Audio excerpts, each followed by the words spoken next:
नमस्ते। तो हम जो पुस्तक पढ़ रहे हैं भगवान शिव की दृष्टि में धर्म, इसका ये दूसरा एपिसोड है। पहले एपिसोड में हमने पढ़ा था कि धर्म के क्या लक्षण होते हैं और धर्म का सबसे प्रथम लक्षण क्या है। उसके बाद आज हम जो पढ़ने जा रहे हैं उसका शीर्षक लेखक ने दिया है, महादेव शिव के उपदेशों के लिए आप क्या कर रहे हैं। तो अब हम इसको पढ़ते हैं।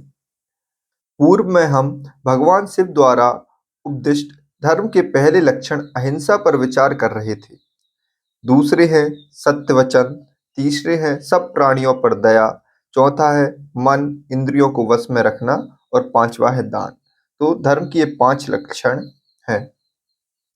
अब हम अहिंसा की चर्चा को आगे बढ़ाते हुए हिंसा को भी जानने का प्रयास करते हैं। भगवान पतंजलि ने योग दर्शन में और महर्षि व्यासकृत भाष्य में हिंसा 3 प्रकार की बताई गई है। कृता, करिता, अनुमोदिता। कृता अर्थात जो अपने द्वारा की जाए, जैसे मांसाहारी व्यक्ति जो स्वयं मार कर खाता है। करिता अर्थात जो किसी अन्य से कराई जाए। अनुमोदित अर्थात ना किया और ना कराया लेकिन अनुमोदन किया, अर्थात किसी की हिंसा करने पर ऐसा कहना कि ठीक किया, अच्छा किया, ऐसा ही होना चाहिए। ये तीनों ही पापी हैं, करने वाले, कराने वाले और हिंसा का अनुमोदन करने वाले। इसी प्रकार अहिंसा भी 3 प्रकार की हो जाएगी। एक जो स्वयं आचरण में ला रहे हैं, दूसरा किसी को सिखा रहे हैं, तीसरा यदि कोई धार्मिक व्यक्ति या महात्मा है तो उसका अनुमोदन कर रहे हैं। अन्य 3 प्रकार की हिंसा मनसा, वाचा और कर्मणा। मनसा हिंसा क्या होती है अब हम ये पढ़ेंगे। मनसा हिंसा बहुत सी गलत बातें हमारे मन में होती हैं लेकिन समाज व शासन के भय के कारण कर नहीं पाते, जैसे इसको मार दूं, उसको मार दूं, उसका धन ले लूं, पर हो नहीं पाता। लेकिन मन से की हिंसा भी पाप है। अगर हम मन में भी किसी के बारे में गलत सोच रहे हैं तो वह भी पाप की श्रेणी में आता है। ऐसा हमारे शास्त्रों में लिखा गया है और ऐसा ही ईश्वर का उपदेश है।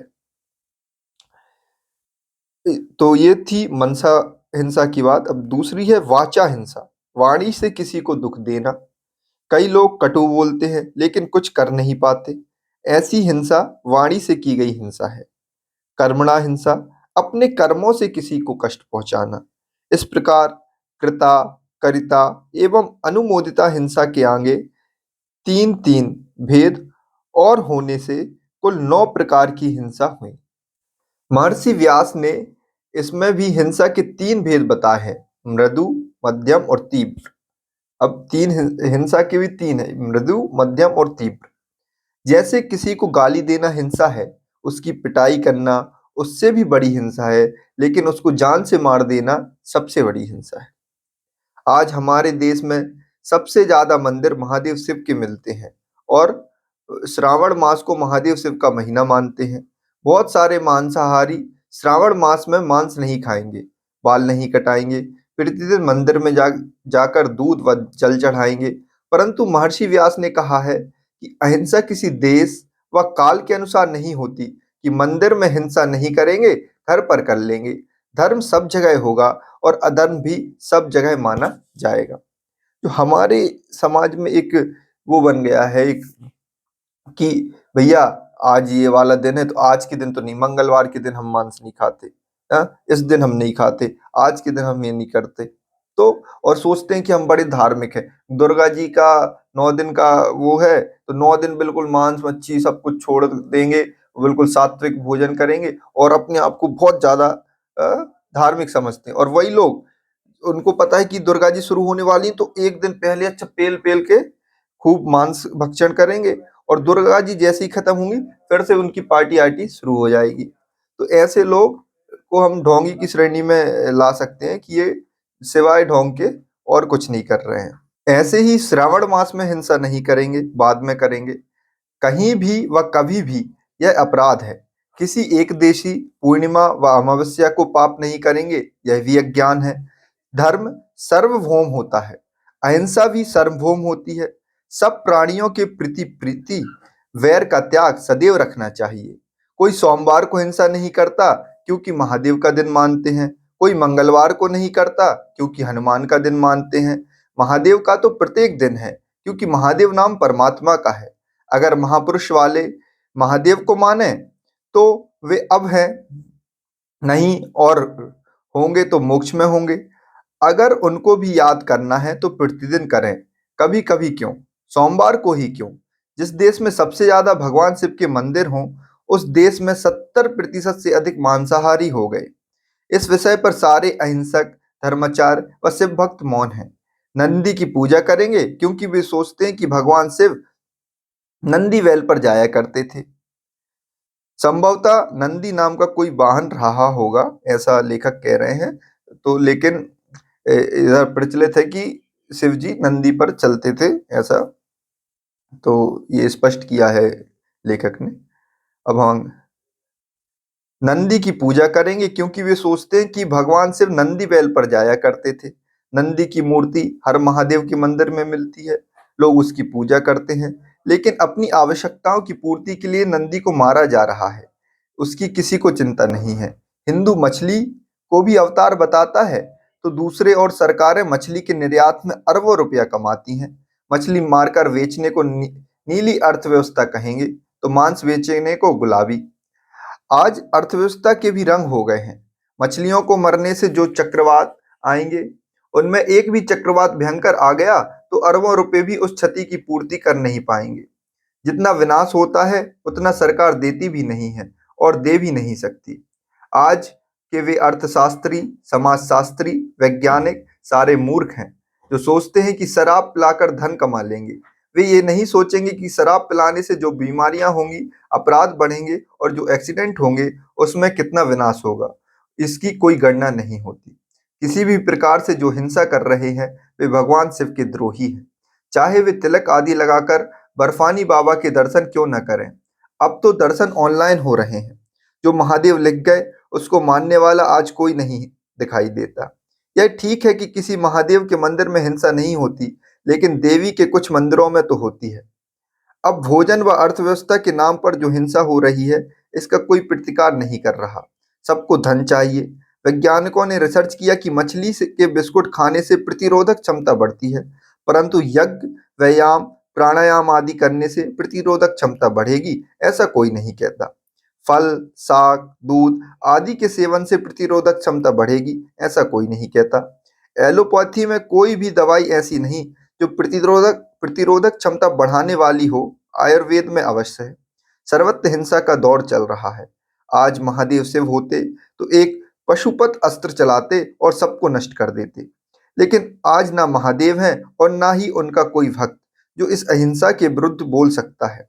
नेताओं के साथ में सत्ता हो नेताओं के हाथ में सत्ता होती है और कोई भी नेता महादेव शिव का भक्त नहीं है। सब हिंसक हो गए, सब पर राक्षसी प्रवृत्ति हावी है। राक्षसी प्रवृत्ति क्यों हावी है, इसके तीन ही कारण हो सकते हैं। या तो सब डरे हुए हैं, या भ्रमित हैं, या लोभ में पड़े हुए हैं। डराने वाले, बहकाने वाले और लोभ देने वाले देश के बाहर बैठे हैं। किसी को क्या लाभ मिला इसको तो वह स्वयं जानता है तथा ईश्वर जानता है।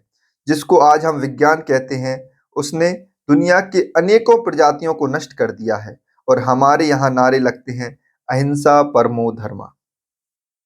अहिंसा अर्थात प्राणी मात्र के प्रति बैर त्याग तभी माना जाएगा जब इस देश से मांसाहार समाप्त हो जाएगा, और तभी यह देश महादेव शिव का देश माना जाएगा।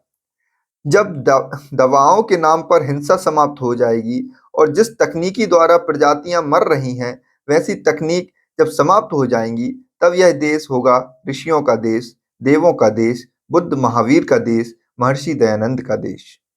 अहिंसा के बिना धर्म धर्म नहीं रहता। संप्रदाय या मत पंथ हो जाते हैं, लेकिन धर्म नहीं। जो व्यक्ति अहिंसक नहीं है, जिसमें प्राणी मात्र के प्रति संवेदना नहीं है, वह अधर्मी है, पापी है। कुछ लोग कहते हैं कि धर्म का खाने पीने से क्या लेना देना, तो उनसे पूछना चाहिए कि मनुष्य का मांस खाओगे तो भी लेना देना होगा या नहीं होगा। क्या धर्म केवल मनुष्य के लिए है? धर्म सारे भूमंडल के लिए है, सारे ब्रह्मांड के लिए है। धर्म का अर्थ बनता है ध्रियते लोकानेन, अर्थात जिससे लोगों को धारण किया जाता है, वही धर्म है। हम हिंसा करके सोच रहे हैं कि हम स्वस्थ होंगे, धन आएगा, लेकिन हम नहीं सोच रहे कि इसमें स्वस्थ नहीं होंगे, अब तो बीमारियां और अधिक बढ़ेंगी। कल यदि कोई डॉक्टर यह खोज कर ले कि मनुष्य का खून पीने से जवानी आती है, तो क्या मनुष्य का रक्त भी पिएंगे? सुनते हैं कि कुछ क्रूर लोग ऐसा कर भी रहे हैं।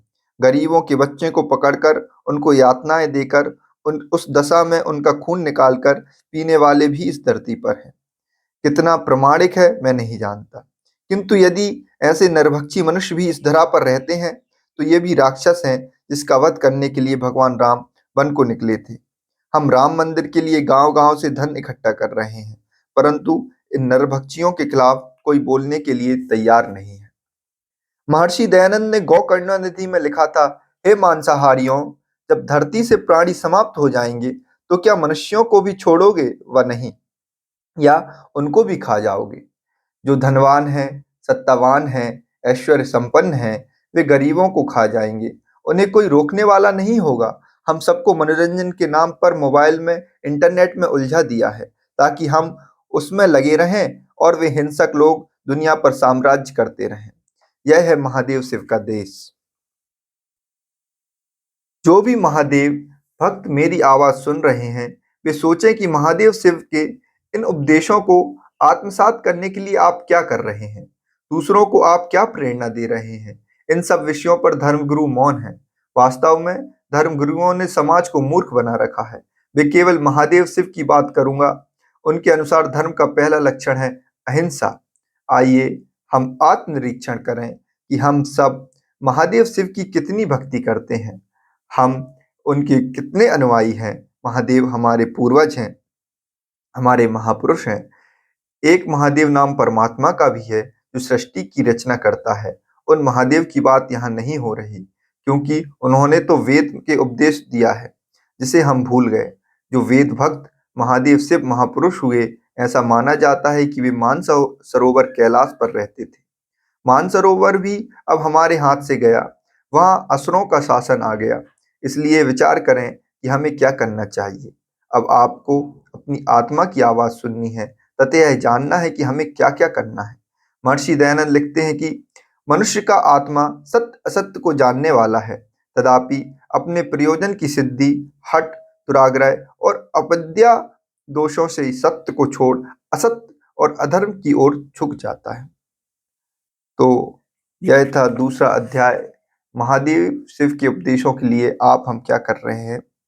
तो हमें आज विचार करना है कि हम जिस रास्ते पर चल रहे हैं, वो सत्य का रास्ता है भी या नहीं, कि हम भी उसी ढोंग, पाखंड और आडंबर में लगे हुए हैं कि ऊपर से तो हम धार्मिक दिखने का प्रयास करते हैं, पर वास्तव में हम धार्मिक हैं ही नहीं। अब अगला जो वीडियो आएगी, उसका शीर्षक रहेगा नकारात्मक तरंगें ब्रह्मांड को कैसे प्रभावित करती हैं। तब तक के लिए आप सभी को नमस्कार, धन्यवाद। वीडियो को लाइक कर दीजिए, चैनल को सब्सक्राइब कर दीजिए, और वीडियो अच्छी लगी हो तो दोस्तों में शेयर करिए। ओम नमस्ते।